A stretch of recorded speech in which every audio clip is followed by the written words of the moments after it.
మిరప పంటలకు తామర పురుగు గణనీయమైన నష్టం కలిగిస్తుంది. వాటి జీవిత చక్రం మరియు మిరపపై వాటి ప్రభావాన్ని తెలుసుకుందాం.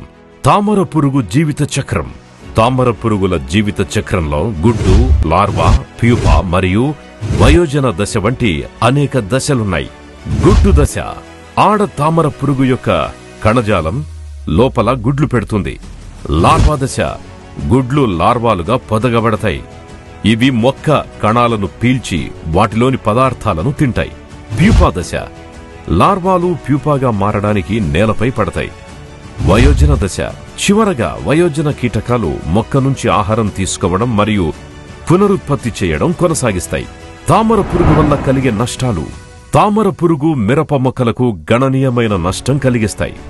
అవి ఆకులను తినడం వల్ల తెల్లని లేదా ముదురు రంగు మచ్చలు ఏర్పడతాయి. ఆకులు వంకరగా తిరిగి ముడుచుకుంటాయి. ముడతలు, మచ్చల వల్ల మొక్క యొక్క కిరణజన్య సంయోగక్రియ తగ్గి మొక్కలు బలహీనమవుతాయి.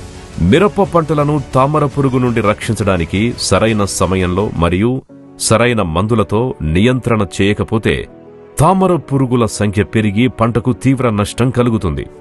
గోద్రేజ్ అగ్రోవెట్ వారి గ్రాసియా తామర పురుగు నియంత్రణకు సమర్థవంతమైన పరిష్కారం. గ్రాసియా తామర పురుగు జీవిత చక్రంలోని వివిధ దశలను లక్ష్యంగా చేసుకుని పనిచేస్తుంది. వాటి సంఖ్యను తగ్గించి మరింత నష్టం కలగకుండా నివారిస్తుంది. గ్రాసియాను మొక్క నాటిన 15 నుంచి 25 రోజుల మధ్య మొదటిసారి పిచికారీ చేయాలి మరియు మొదటి పిచికారీ చేసిన 10 రోజుల తర్వాత రెండవ పిచికారీ చేయాలి. మోతాదు ఎకరాకు 160 మిల్లీలీటర్లు.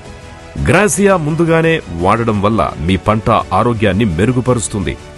చీడపీడలు లేని మిరపను పెంచడంలో సహాయపడుతుంది మరియు తామర పురుగు సంఖ్యను నియంత్రిస్తుంది. గ్రాసియాను మొక్క నాటిన 15 నుంచి 25 రోజుల మధ్య వాడడం వల్ల దీర్ఘకాల నియంత్రణ లభిస్తుంది. ఎందుకంటే తామర పురుగు 15 నుండి 25 రోజుల వ్యవధిలో గుడ్లు పెట్టడం మొదలు పెడుతుంది.